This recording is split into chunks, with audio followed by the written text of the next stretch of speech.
ఏలూరు జిల్లా ద్వారకా తిరుమల గ్రామం ఒక విజిట్కి వెళ్ళడం జరిగింది. అక్కడ చాలా ఆశ్చర్యకరమైన విషయం ఏంటంటే వరిలో చేపల పెంపకం.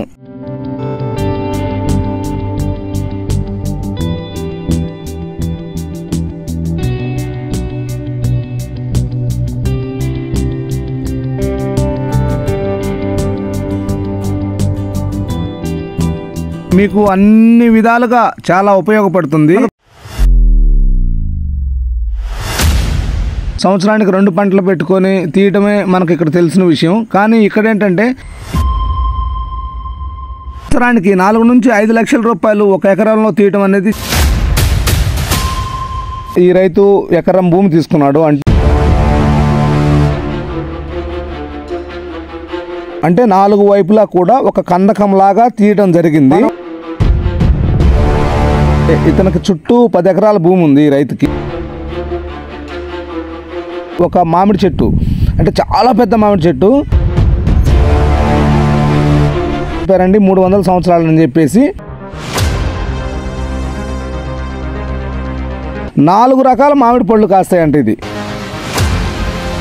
వీళ్ళు ఈ కందకంలో బంగారు తీగలు, బొచ్చెలు అంటే 2 రకాలు పెట్టుకున్నారు. మళ్ళీ నాటుకోళ్ళు పెంపకం నుంచి సాయంత్రం వరకు కూడా క్లియర్గా ఆ ఫార్మర్తో మాట్లాడి ఎంత ఖర్చు అయింది, ఏంటి, ఎలా.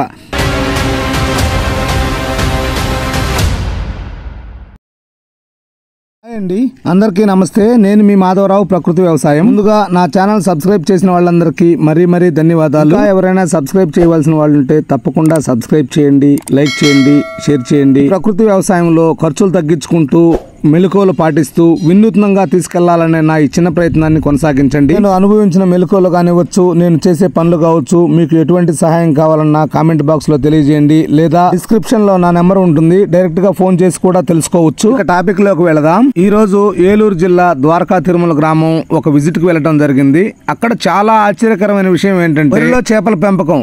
మీరు ఎక్కడా చూసి ఉండరు.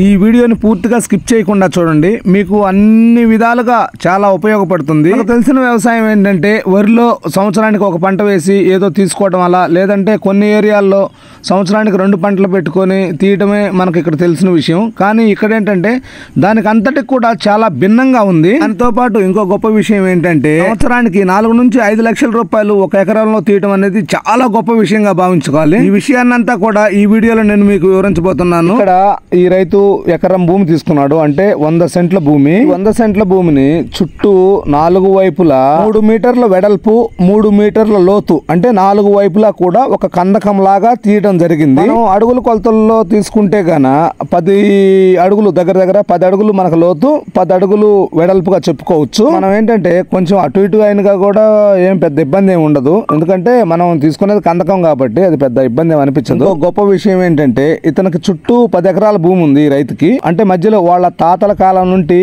ఒక మామిడి చెట్టు, అంటే చాలా పెద్ద మామిడి చెట్టు. తను అడిగితే నాకు మా తాతగారు చెప్పారండి 300 సంవత్సరాలు అని చెప్పేసి. అంటే మన అంచనా ప్రకారం ఇప్పుడు దగ్గర ఒక 350-400 సంవత్సరాల మామిడి చెట్టు ఉంది. దీనికి ఇంకో గొప్ప విషయం ఏంటంటే ఎవ్రీ ఇయర్ ప్రూనింగ్ చేస్తున్నారు. పైపెచ్చి ఏంటంటే 4 రకాల మామిడి పళ్ళు కాస్తాయంట ఇది. అంటే దానికి వాళ్ళు అప్పట్లోనే ఈ అంటు కట్టడం అనే పద్ధతి అప్పట్లోనే అవలంబించారు. చాలా గొప్ప విషయం అండి అది. ఈ విధానాన్ని మన క్యాడర్ కూడా చెప్పడం జరిగింది. ఎకరం విస్తీర్ణం ఉందండి. ఎకరం విస్తీర్ణంలో 20 సెంట్లు వచ్చేసి కందకం చుట్టూతో, తర్వాత 20 సెంట్లు వచ్చేసి మనకు వచ్చేసి అన్ని రకాల మొక్కలు ఉంటాయండి. ఆ 20 సెంట్లు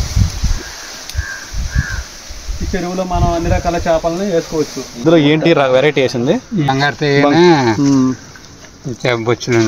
వీళ్ళు ఈ కందకంలో బంగారు తీగలు, బొచ్చెలు అంటే 2 రకాలు పెట్టుకున్నారు. వాళ్ళు మేము ఏదైతే చేతి మీద అమ్ముకోగలమో అవి మాత్రం వేసుకున్నామని చెప్పడం జరిగింది. వాళ్ళు వేసే చేప పిల్ల కూడా చిన్న సైజు వేయరంట, ఎందుకంటే చిన్న సైజు వేస్తే గ్రోతింగ్ తొందరగా రావండి. కనీసం 1/4 కిలో నుంచి 250 గ్రాముల నుంచి 300 గ్రాములుగా మేము పిల్లను వదిలిపెడతాము. అదేంటంటే గ్రోత్ స్పీడ్గా ఉంటుంది.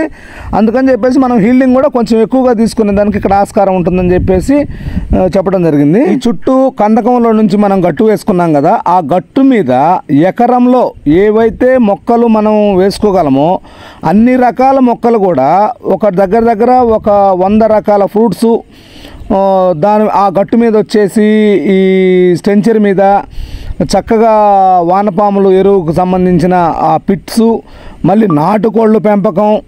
దాంతోపాటు నాటుకోళ్ళ పెంపకం ఏంటంటే ప్రత్యేకంగా ఇక్కడ ఆ నాటుకోళ్ళు మలమూత్రాలు ఏంటంటే కింద చేపలకు ఆహారంగా ఇచ్చాడు. అదొక చాలా వినూత్నంగా అనిపించింది.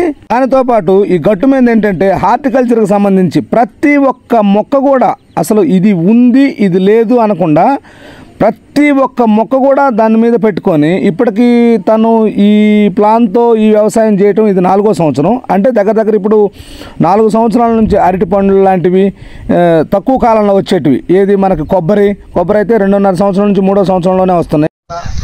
ద్వారచక్ర మండలం ఇక్కడికి ఇచ్చేసిన ఎంపీఎం షావులపైన రాష్ట్ర స్థాయి శిక్షణ కార్యక్రమానికి వచ్చిన అందరికి కూడా ధన్యవాదాలండి. జిల్లా ఈరోజు 3వ రోజు భాగంగా దొరసనపాడు గ్రామంలో ఫిష్ ప్యాడీ అంటే వరిలో చేపల పెంపకం ఏ విధంగా చేయొచ్చు అన్న విషయం గురించి తెలుసుకోవడానికి ఈరోజు ఫీల్డ్ విజిట్కి చేయడానికి మీరందరూ వచ్చినందుకు, దాన్ని ఏ విధంగా చేయొచ్చు, ఏ విధంగా డెవలప్ చేశారు, అది చేయడానికి ప్లానింగ్స్ ఎలా వేసుకున్నారు అన్న విషయాల గురించి మీకు చూపించి చెప్పడం కోసం మేడం గారితో పాటుగా మేమందరం ఇక్కడ రావడం జరిగిందండి. మనకి ఫిష్ ప్యాడీకి సంబంధించి ఇది 2019లో మనకి స్టార్ట్ అయిందండి. ఫిష్ ప్యాడీకి మనకి ఎకరానికి వచ్చి 100 సెంట్లు కనుక ఈ 100 సెంట్లు అంటే 20 సెంట్లు గట్టికండి, అంటే చుట్టూరు గట్టు. తర్వాత 20 సెంట్లు వచ్చి కందకం, అంటే మన చేపలు పెంచుకోవడానికి చుట్టూరు కూడా 20 సెంట్లు ఉంటుందండి. నెక్స్ట్ మిగిలిన 60 సెంట్లో మనం వరి వేసుకోవడం. ఈ బయట ఉన్న అవుట్ సైడ్ ఉన్న గట్టు మీద 20 సెంట్లు ఉంటుంది. దానికి మనం 5 లేయర్ మోడల్ ఏ విధంగా ఉంటుందో అదే విధంగా మన చుట్టూ కూడా ఈ 5 లేయర్ సంబంధించింది మొక్కలు వేసుకుంటాం. కొబ్బరి, జామ, రేగు, అంజూర, అరటి, మామిడిల్లో రకాలు, అలాగే పాదుజాతి, బెండ, వంగ, ఇలా ఆకుకూరలు ఇవన్నీ పెట్టుకోవడానికి సరిపోతుందండి. మనకు ఎలాగేస్తాము అన్ని మొక్కలు పడుతున్నాయి. ఒక ఎకరంలో అరటి ఎంత పడుతుందో చుట్టూ కూడా మనకు అంత అరటి వస్తుందండి. ఇంచుమించు మనకు 5 లేయర్లో ఉన్నంత ఈక్వల్గానే ఉంటుందండి. ఒకసారి మనందరం ఒకసారి విజిట్ చేద్దామండి. లీవ్ తీసుకొని లక్కబతుల రవికుమార్ గారు చేస్తున్నారండి ఆ ఫార్మింగ్, గంగా భవాని అనేసి. ఈ విధంగా ప్రతి ఒక్కటి కూడా ఏదైతే మనం తొందరగా హీల్డ్ తీసుకొని ఉండి అలాంటివన్నీ కూడా ప్రతి ఒక్కటి ఇప్పుడు రామాఫలం, సీతాఫలం, లక్ష్మణ ఫలం, హనుమాన్ ఫలం ఇలా చెప్పుకుంటూ పోతే పనస, మామిడిలో ఒక 10 రకాలు అన్నీ కూడా ప్రతి ఒక్క మొక్క ఇక్కడ పెట్టి చాలా ఆశ్చర్యంగా అనిపించింది. ఇదంతా కూడా ఫీల్డ్ విజిట్లో భాగంగా మా తోటి వారందరూ కూడా ఈరోజు రోజు మొత్తం ఉదయం నుంచి సాయంత్రం వరకు కూడా క్లియర్గా ఆ ఫార్మర్తో మాట్లాడి ఎంత ఖర్చు అయింది, ఏంటి, ఎలా చేయాలి, ఎలా ముందుకు పోవాలన్న విషయాలు కూడా పూర్తిగా నేను అక్కడ గమనించడం జరిగింది.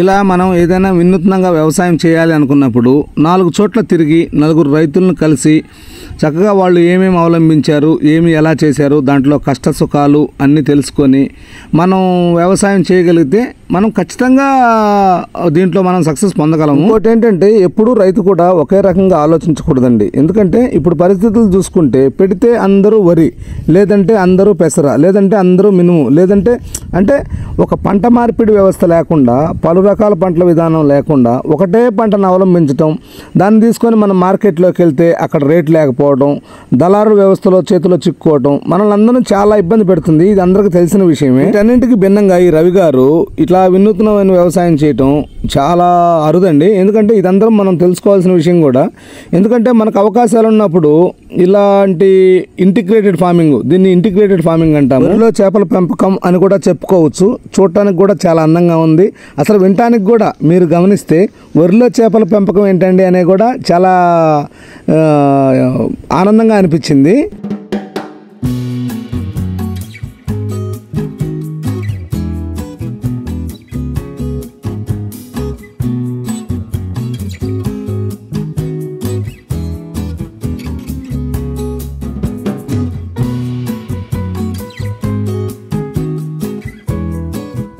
దీన్ని చూసేదానికోసం కనీసం ఒక 50 నుంచి 60 మంది రైతులందరూ కూడా రావడం జరిగింది. ఇప్పుడు ఇక్కడ చూసే వాళ్ళందరూ కూడా రైతులే, అందరూ వ్యవసాయం చేసేవాళ్ళే. చూసినప్పుడు మాత్రం ఖచ్చితంగా మనం కూడా చేయాలనిపిస్తుంది. చూసిన వాళ్ళందరూ కూడా ఆ రైతు చెప్పే మాటలో పూర్తిగా ఒక నోట్బుక్ పెన్ను తీసుకొని చక్కగా రాసుకున్నారు. వీళ్ళు వేసిన చేపలు కూడా ఇక్కడ మేము క్లియర్గా చూడటం జరిగింది. వాళ్ళు అప్పుడు 1/4 కిలో చేప పిల్లని వదిలినారు కదా, అది ఇప్పుడు ఏంటంటే 700 గ్రాముల వరకు అయింది. మేము పట్టుకొని కూడా మాకు చూపించడం జరిగింది. వాళ్ళు అమ్మే విధానం కూడా పూర్తిగా ఏదో పట్టుకొని మార్కెట్కి తీసుకెళ్ళి అమ్ముకోవటం జరగదంట. ఎందుకంటే ఎవరైతే వాళ్ళ గ్రామం వాళ్ళు వచ్చి చక్కగా చేపలు అడుగుతారో అప్పటికప్పుడు చక్కగా ఒక చిన్న నెట్టేసి అలా పట్టించి వాళ్ళకి ఫ్రెష్ చేపను అందిస్తున్నారు. ఎందుకంటే ప్రతిదీ కూడా న్యాచురల్గా వాళ్ళు ఇంకొక ఫీడ్ కూడా అక్కడ వేస్తున్నారు. అజొల్లా, మనం వరిలో అజొల్లా వేస్తాం కాబట్టి ఎలాగో ఆ అజొల్లా కూడా వాటికి ఒక ఆహారంగా చెప్పుకోవచ్చు. ఇంకో గొప్ప విషయం ఏంటంటే మిగిలిన 60 సెంట్లు వరి పెట్టి ఉంది కాబట్టి ఆ 60 సెంట్లలో ఆటోమేటిక్గా వాటర్ ఉన్నప్పుడు ఇంటర్ కల్టివేషన్ లాగా చేప ఎలాగో తిరుగుతున్నప్పుడు అది ఒక కల్టివేషన్ లాగా కూడా మనం మనుషులు ఎలాగైతే కలిపెడతామో చేప కూడా అలా తిరిగినప్పుడు ఒక కల్టివేషన్ లాగా మనకు ఉపయోగపడుతుంది. దానివల్ల ఆ వరి ఎత్తు కూడా దగ్గర దేశీ వెరైటీ 5 అడుగులు ఉంది. దుబ్బు చూస్తే కనీసం 6 కిలోల నుంచి 7 కిలోలు మట్టి. ఆ దుబ్బు వేరు వ్యవస్థ కానివ్వండి, అక్కడ ఆ పెరిగే విధానం చాలా ఆనందంగా అనిపించింది. పిలకలు కూడా నేను కౌంట్ చేశాను, క్లియర్గా 60 నుంచి 70 పిలకలు ఉన్నాయండి. అదే మామూలు వ్యవసాయం అయితే 12 నుంచి 15 పిలకలు మాత్రమే ఉంటాయి. చూడండి అక్కడ హైట్ వరి దృఢంగా ఉంది, అయినా పడలేదు. ఆ వరి గొప్ప విషయం ఏంటంటే వరి అసలు పడలేదు. మనం మామూలుగా మన పొలాల్లో వేసుకుంటే 4 నుంచి 5 అడుగులకే వరి పడిపోతుంది.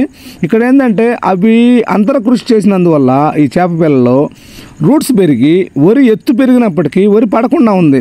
నేను చూసినప్పటికీ అది పొట్ట దశలో ఉంది. పొట్ట దశలో అంటే ఇక దగ్గర అది ఎన్ను పూర్తిగా బయటకు వచ్చి పంట దశకు వచ్చేసరికి ఇంకా అడుగు పైన అయింది, అంటే 6 అడుగుల దాకా అయింది. అక్కడ 6 అడుగులు అయినప్పటికీ వరి అంత చక్కగా నిలబడి ఉందంటే చాలా గొప్ప విషయంగా చెప్పుకోవచ్చు.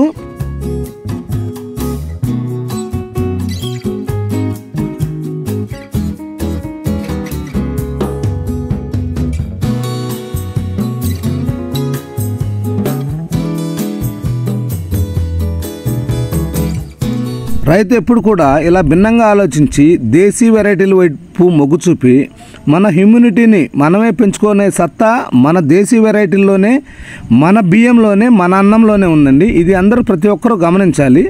ఇప్పుడు వచ్చే ఈ హైబ్రిడ్ వెరైటీలంతా కూడా ఉత్త వేస్ట్ అండి. ఇది క్లియర్గా వ్యవసాయం చేసేవాళ్ళు గమనించండి. ఎందుకంటే మనం ఎక్కువ అన్నం తినే బ్రతికేస్తుంటాము, అన్నమే సేవిస్తాం కాబట్టి మనం అటువంటప్పుడు బాగా దేశీ వెరైటీలను వెన్నుకొని చక్కగా 3 పూట్ల అన్నం తిన్నప్పటికీ ఎటువంటి ఇబ్బందులు లేకుండా ఉంటాము. పాతకాలంలో మనకందరికీ తెలిసింది ఏంటంటే 3 పూట్ల చక్కగా ఉదయం గంజన్నం, మధ్యాహ్నం అన్నం, రాత్రికి అన్నం తిని కూడా ఎటువంటి జబ్బులు లేకుండా ఉన్నారు. కానీ ఇప్పుడు మనం అన్నాన్ని వదిలేసి ఈ ట్యాబ్లెట్ల రూపంలో తీసుకోవాల్సిన పరిస్థితి ఇప్పుడు మనకు ఎదురవుతున్నాయి. ఇవన్నీ మనం వేడాలంటే చక్కగా వ్యవసాయం ఉండే ప్రతి ఒక్కరు కూడా దేశీ వెరైటీలు వేసుకొని అందరూ ఈ ప్రకృతి వ్యవసాయం వైపు మొగ్గు చూపాలని కోరుకుంటూ ప్రకృతి వ్యవసాయాన్ని మరింత బలోపేతం చేయాలని మనసారా కోరుకుంటున్న మీ మాధవరావు, ప్రకృతి వ్యవసాయం రైతు. యుద్ధంలో మనందరం కూడా పాలు పంచుకోవాలి. ఈ వ్యవసాయం చేయాలనుకున్న ప్రతి ఒక్కరూ గుర్తుపెట్టుకోవాల్సిన విషయం ఏంటంటే ఇక్కడ క్లియర్గా చెప్తున్నాను. ఎకరం భూమిలో 20 సెంట్లు కందకం, ఆ కందకం తీసిన మట్టి గట్టుకి 20 సెంట్లు గట్టు, అంటే పోను ఎకరంలో 60 సెంట్లు మిగులుతుంది. ఆ 60 సెంట్లలో వరి పెట్టుకోవాలి. ఇది గమనించండి. దీని మీద ఏదైనా సలహాలు, సూచనలు మీరు తయారు చేసుకోవాలనే పద్ధతులు కావచ్చు, ఏవైనా కావచ్చు, నాకు ఫోన్ చేసి ఫోన్ ద్వారా తెలుసుకోవచ్చు, క్లియర్గా మాట్లాడవచ్చు. జై జవాన్, జై కిసాన్, జై హింద్.